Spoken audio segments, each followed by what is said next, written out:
Shalom, selamat pagi jemaat yang kekasih dalam Tuhan kita Yesus Kristus. Kita berjumpa saat ini di dalam ibadah kenaikan Tuhan kita Yesus Kristus, dan kita memperingatinya di tahun 2021 ini.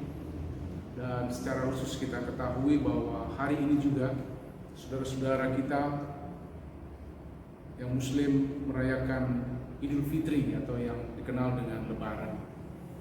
Namun sebagai gereja dan orang percaya, kita turut bertoleransi dalam hidup umat beragama untuk memberikan kesempatan bagi saudara-saudara kita menjalankan ibadah mereka pada hari ini. Kita bersyukur jemaat yang kekasih karena kita masih berjumpa dalam ibadah kita di hari kenaikan ini. Tadi boleh kita memuji dan memuliakan nama Tuhan, dan tiba saatnya kita bersama akan mendengarkan akan kebenaran firman Tuhan di hari syukur kenaikan kita pada hari ini. Sebelum kita membaca dan merenungkan firman Tuhan, saya mengajak kita semua, Bapak Ibu dan saudara-saudara yang ada di rumah, mengambil Alkitab kita masing-masing dan kita buka dalam pembacaan firman Tuhan kita pada hari kenaikan ini dalam Injil Markus di pasal yang ke-16. Injil Markus pasal 16 pada ayat 9 sampai dengan ayat yang ke-20. Itu yang menjadi perikop bacaan kita dalam ibadah hari kenaikan kita di tahun 2021 ini. Sebelum kita membaca dan merenungkannya, saya mengajak umat Tuhan untuk kita satu dalam doa mohon pertolongan daripada Roh Kudus untuk pelayanan firman Tuhan kita dalam ibadah kenaikan hari ini. Kita berdoa. Kami bersyukur dan berterima kasih kepadamu Tuhan, kalau hari ini Kamis 13 Mei 2021 yang merupakan hari memperingati kenaikan Tuhan Yesus ke surga. Namun kami yakin Tuhan, peribadahan yang kami langsungkan di rumah kami masing-masing, kami yakin Tuhan hadir bersama dengan kami. Karena hari ini juga Tuhan, kami menghargai dan menghormati kan saudara-saudara kami yang beragama Muslim Tuhan. Mereka boleh merayakan hari Idul Fitri, hari Lebaran dalam kehidupan dan juga agama yang ada pada mereka. Dan biarlah kesempatan yang indah ini Tuhan, kami terus ada bersama dengan Tuhan walaupun kami tidak berada di gedung gereja. Namun kami yakin dan percaya peribadahan kami di rumah bersama dengan keluarga yang ada, Tuhan juga hadir bersama dengan kami semua. Kami akan membaca dan merenungkan firman-Mu Tuhan. Engkau urapi kami semua dengan kuasa Roh Kudus-Mu agar kami dimampukan memahami, mengerti kehendak Tuhan lewat firman yang akan kami baca. Telah siap ya Tuhan, di dalam nama-Mu kami sudah berdoa kepada Bapa di dalam kerajaan surga. Amin. Injil Markus pasal yang ke-16 pada ayat 9 sampai dengan ayat yang ke-20.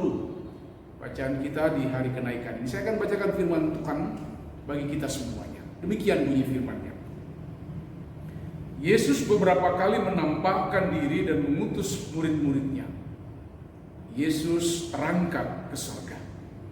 Setelah Yesus bangkit pagi-pagi pada hari pertama minggu itu, Ia mula-mula menampakkan dirinya kepada Maria Magdalena. Daripadanya Yesus pernah mengusir 7 setan. Lalu perempuan itu pergi memberitahukan kepada mereka yang lalu mengiring Yesus dan yang pada waktu itu sedang berkabung dan menangis. Tetapi ketika mereka mendengar bahwa Yesus hidup dan telah dilihat olehnya, mereka tidak percaya. Sudah itu, Ia menampakkan diri dalam rupa yang lain kepada 2 orang dari mereka ketika keduanya dalam perjalanan keluar kota. Lalu kembalilah mereka dan memberitahukan kepada teman-teman yang lain. Tetapi kepada mereka pun teman-teman itu tidak percaya. Akhirnya ia menampakkan diri kepada ke-11 orang itu ketika mereka sedang makan. Dan ia mencela ketidakpercayaan dan kedegilan hati mereka. Oleh karena mereka tidak percaya kepada orang-orang yang telah melihat dia sesudah kebangkitannya. Lalu ia berkata kepada mereka, "Pergilah ke seluruh dunia, beritakanlah Injil kepada segala makhluk. Siapa yang percaya dan dibaptis akan diselamatkan. Tetapi siapa yang tidak percaya akan dihukum. Tanda-tanda ini akan menyertai orang-orang percaya. Mereka akan mengusir setan-setan demi namaku. Mereka akan berbicara dalam bahasa-bahasa yang baru bagi mereka. Mereka akan memegang ular, sekalipun mereka minum racun maut, mereka tidak akan mendapat celaka. Mereka akan meletakkan tangan atas orang-orang sakit dan orang itu akan sembuh." Sesudah Tuhan Yesus berbicara demikian kepada mereka, terangkatlah ia ke surga, lalu duduk di sebelah kanan Allah. Mereka pun pergilah memberitakan Injil ke segala penjuru, dan Tuhan turut bekerja dan meneguhkan firman itu dengan tanda yang menyertainya. Demikian akan pembacaan firman Tuhan kita di hari kenaikan ini. Berbagailah kita yang mendengar firman Tuhan dan melakukannya di tengah kehidupan kita sebagai orang yang percaya. Terpujilah namanya. Jemaat yang kekasih dalam Tuhan kita Yesus Kristus, hari ini menjadi suatu hari yang istimewa yang saya mau katakan bagi kita. Kata istimewa, kita boleh memberikan kesempatan bagi saudara-saudara kita yang Muslim untuk merayakan Idul Fitri atau Lebaran. Jadi istimewa juga bagi kita karena kita masih ada di dalam peribadatan kita bersama dengan keluarga. Walaupun kita tahu saat ini virus corona ini masih ada, dan kita terus diingatkan untuk tetap berhati-hati, untuk tetap waspada. Nah, tetapi menjadi sesuatu yang istimewa juga bagi kita karena hari ini adalah kita bersyukur dimampukannya kita beribadah memperingati hari kenaikan Tuhan kita Yesus Kristus. Nah, bahkan lewat pembacaan kita pada hari ini kita diingatkan kembali bagaimana dalam kisah ini setelah 40 hari berlalu sejak kebangkitan Yesus, para murid saat itu dia berada di Yerusalem. Sebelumnya kita tahu dalam bacaan kita ini mereka kebingungan dan putus asa karena wafatnya Yesus. Nah, Bapak Ibu yang kekasih dalam Tuhan kita Yesus Kristus, memang perpisahan dengan orang yang kita kasihi, saya katakan, biasanya itu membawa yang namanya kesedihan. Terlebih jika perpisahan itu adalah perpisahan yang mungkin tidak ada lagi pertemuan kembali. Misalnya yang saya katakan, bila orang yang kita kasihi, orang yang kita cintai, dia meninggal atau dia menghadap kepada Sang Penciptanya. Nah, namun yang harus menjadi perhatian khusus bagi kita dalam konteks bacaan kita ini dengan hari kenaikan Tuhan Yesus ini menjadi makna yang sangat berarti, saya mau katakan. Kenapa demikian? Karena kalau kita perhatikan baik-baik dalam bacaan kita ini, bagaimana respon murid-murid Yesus dalam menghadapi perpisahan ketika dia terangkat ke surga. Murid-murid sebelumnya dilengkapi yang namanya perasaan sedih. Saat itu mereka tidak bersuka cita. Bukan hanya itu yang kita ketahui bersama, bahwa para pengikut Yesus juga beberapa waktu sebelumnya menutup diri di balik pintu yang terkunci, atau yang dengan kata lain tersembunyi dari para pemimpin Yahudi yang menyalibkan Tuhan mereka. Saat itu mereka ada dalam suatu rumah memuji nama Tuhan di bait Allah. Itu adalah tanda sukacita dan pujian yang memenuhi hati daripada murid-murid Yesus. Nah, tetapi jemaat yang kekasih, bahwa kenaikan Yesus ke surga itu yang harus kita pahami adalah penggenapan nubuat yang dinyatakan kepada para pemimpin Yahudi sebelum dia disalibkan. Dia katakan dalam Injil Lukas pasal yang ke-22, kalau kita baca ayat yang ke-65 itu, mulai sekarang anak manusia sudah duduk di sebelah kanan Allah yang Maha Kuasa. Itu fakta bahwa Yesus sekarang sudah naik ke surga dan dia sudah duduk di sebelah kanan Allah. Ini mau menunjukkan bagi kita bahwa Yesus itu telah menggenapi misinya di dunia ini sesuai dengan pekerjaan yang dipercayakan Bapa kepada dia. Karena Yesus itulah yang membuat kita sekarang dapat menikmati. Yang saya kata lain, karena Yesuslah yang membuat sekarang bagi kita dapat menikmati hubungan Allah yang sudah diperdamaikan oleh Yesus Kristus melalui pencurahan darahnya. Nah, kita, Bapak Ibu dan saya, kita kini memiliki pengharapan, baik dalam masa hidup sekarang ini maupun untuk masa setelah itu. Karena Yesus telah berada di sebelah kanan Bapa untuk menantikan saatnya ketika Ia datang kembali dalam kuasa dan dalam kemuliaan untuk menyambut kita bagi dirinya. Oleh karena itu, Bapak Ibu yang kekasih, kenaikan Tuhan Yesus ke surga ini seharusnya, yang saya katakan ini, memperingati kenaikan Tuhan Yesus ke surga ini seharusnya memenuhi hati kita dengan sukacita. Bukan hanya itu, bahkan dengan puji-pujian bagi namanya. Karena kenapa? Karena masa depan kita bersama Dia adalah pasti. Nah, oleh karena itu firman-Nya di hari kenaikan ini adalah memperingati saat di mana, saya katakan, di mana Tuhan Yesus meninggalkan murid-muridnya, Ia naik ke surga dan Dia duduk di sebelah kanan Allah Bapa. Dan hari kenaikan ini jarang sekali dirayakan dengan kata lain hura-hura atau rame-rame, tidak. Seperti yang kita tahu hari Natal atau Paskah dan sekalinya. Nah, tapi kita harus berpikir di sini, saya katakan, memperingati hari kenaikan Yesus ke surga ini adalah sesuatu yang sangat indah, dan kita diingatkan untuk bersukaria dalam puji-pujian kita.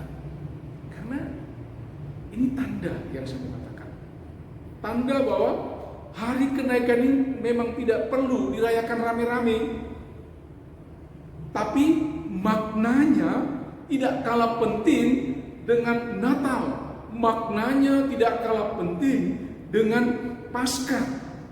Nah, tetapi inti dari makna kenaikan Tuhan Yesus ini adalah, kita harus ingat, ada suatu periode baru dari kehidupan manusia kini telah dimuliakan.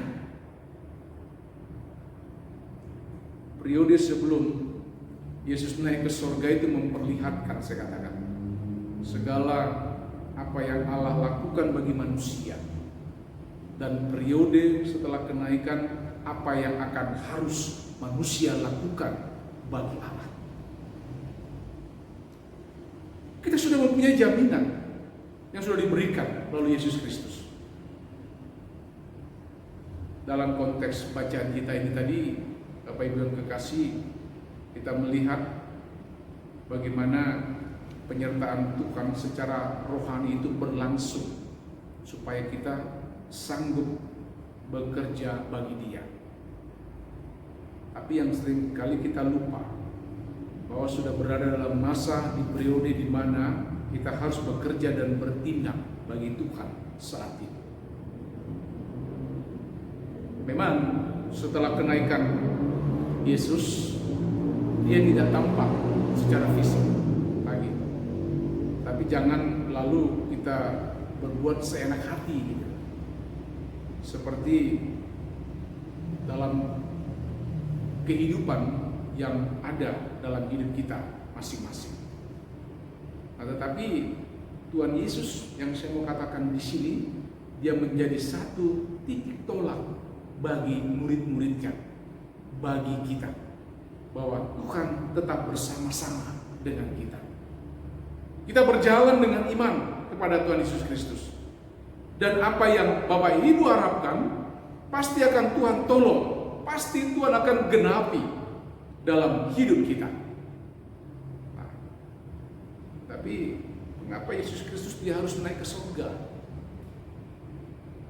Setelah dia bangkit dari antara mati, Yesus mempunyai tubuh kebangkitan yang tidak dapat dibatasi oleh ruang dan juga waktu, saya katakan. Karena kenapa? Karena tubuhnya itu adalah tubuh kemuliaan, Bapak Ibu. Tubuh mulia itu tidak sesuai dengan keadaan di bumi ini. Karena itu dia harus naik ke surga, suatu tempat yang sesuai dengan tubuh rohaninya. Yesus Kristus akan datang ke dunia dengan cara yang ajaib pula nantinya. Bagi Tuhan dan bagi kita, hari kenaikan Kristus adalah hari yang sangat berarti. Dan ini yang saya mau katakan patut kita sambut dengan penuh sukacita. Karena kenaikan Kristus ke surga ini membuktikan bahwa apa yang dia firmankan adalah ya dan amin. Tidak ada janji yang tidak dia tepatinya. Karena Yesus naik ke surga ini membuktikan bahwa dia adalah Tuhan yang berkuasa. Dan kenaikan Tuhan Yesus ke surga ini merupakan salah satu peristiwa penting bagi kehidupan kita umat yang percaya. Karena peristiwa ini terjadi pada hari ke-40 setelah hari Paskah. Dalam satu bagian perikop yang utuh, bacaan kita ini tadi dalam Markus 16 ayat 9 sampai ayat yang ke-20. Ada serangkaian peristiwa setelah kebangkitan Yesus, hampir semua diceritakan begitu ringkas. Ketika dia bertemu dengan Maria Magdalena, ketika dia bertemu dengan dua orang murid yang berjalan keluar, ketika dia bertemu dengan murid-murid dalam satu ruangan, dan ketika bagaimana dia juga mengutus murid-muridnya dalam bacaan kita tadi itu pada ayat 15 dan ayat yang ke-18, diakhiri dengan peristiwa terangkat Yesus ke surga. Nah, apa yang Yesus lakukan ketika dia mengutus kepada murid-muridnya? Ayat 15 tadi, dia katakan apa? Lalu dia berkata kepada mereka, pergilah ke seluruh dunia, beritakanlah Injil kepada segala makhluk. Siapa yang percaya dibaptis akan diselamatkan, tetapi siapa yang tidak percaya akan dihukum, dia katakan. Bahkan ayat yang ke-17 itu sebagai kekuatan kita lebih para percaya. Tanda-tanda ini akan menyertai orang-orang percaya. Mereka akan mengusir setan-setan demi namaku. Mereka akan bicara dalam bahasa-bahasa roh yang baru bagi mereka. Bahkan ayat yang ke-18, mereka akan memegang ular, dan sekalipun mereka minum racun maut, mereka tidak akan mendapat celaka. Mereka akan meletakkan tangan atas orang-orang sakit, dan orang-orang itu akan sembuh. Itu sebelum peristiwa kenaikan. Yesus memberi jaminan kepada murid-muridnya dan kepada kita semua. Dan ingat, peristiwa kenaikan Tuhan Yesus diceritakan begitu singkatnya. Apa saya katakan begitu singkatnya? Karena Tuhan Yesus terangkat ke surga setelah dia berbicara dengan para murid-muridnya. Tuhan Yesus yang naik ke surga secara fisik, yang saya mau katakan, tidak lagi bersama-sama dengan murid-muridnya. Namun janji penyertaan tetap akan digenapi, yakni melalui turunnya Roh Kudus atas murid-muridnya, atas kita semua. Maka tugas dan tanggung jawab pelayanan serta mewartakan Injil kini harus dilaksanakan oleh murid-muridnya, oleh kita semuanya. Sebagaimana yang diperlihatkan oleh Tuhan Yesus sebelum dia terangkat ke surga. Para murid tadi yang saya katakan pada ayat 15, 17, 18 diperintahkan untuk mewartakan Injil ke seluruh dunia, ke segala makhluk. Dan itu segera mereka kerjakan setelah Yesus terangkat ke surga. Bagaimana dengan Bapak Ibu dan sekalian? Apakah kita sudah melaksanakan perintah yang Tuhan sampaikan seperti kepada murid-muridnya ketika dia naik ke surga? Kita kembali di tengah kehidupan kita secara pribadi dan juga keluarga. Karena kita sudah diwarisi kerajaan Allah. Oleh karena itu kita harus menjalankan perintahnya dengan baik dan benar, agar dalam sukacita kita pun kita memperoleh kebahagiaan yang pasti bersama dengan Tuhan. Tuhan Yesus memberkati firman-Nya di hari kenaikan di tahun 2021 ini. Tuhan memberkati Bapak Ibu dan juga saya. Amin. Mari kita akan mengaminkan firman Tuhan ini. Kita satu di dalam doa. Kita berdoa. Puji dan syukur kami panjatkan kepadamu Tuhan. Kalau kami masih boleh memuji, bahkan mendengar firman-Mu di hari kenaikan ini. Ini semua kami syukuri dalam hidup kami yang ada. Berkati firman-Mu Tuhan, berkati perjalanan kehidupan kami masing-masing dan juga keluarga yang ada. Agar memperingati hari kenaikan ini ada sukacita yang boleh kami nyatakan dalam hidup kami, bahwa kami masih mampu diberikan kesempatan kepada Tuhan untuk menjadi pelaku-pelaku firman dalam hidup yang ada ini. Kami serahkan kehidupan-Mu ke dalam tangan-Mu Tuhan, dan juga pelayanan yang ada pada kami masing-masing sebagai umat kepercayaan, agar kami terus dimampukan berkarya demi kemuliaan daripada nama-Mu. Terpujilah Engkau, Bapa yang Maha Kuasa. Amin.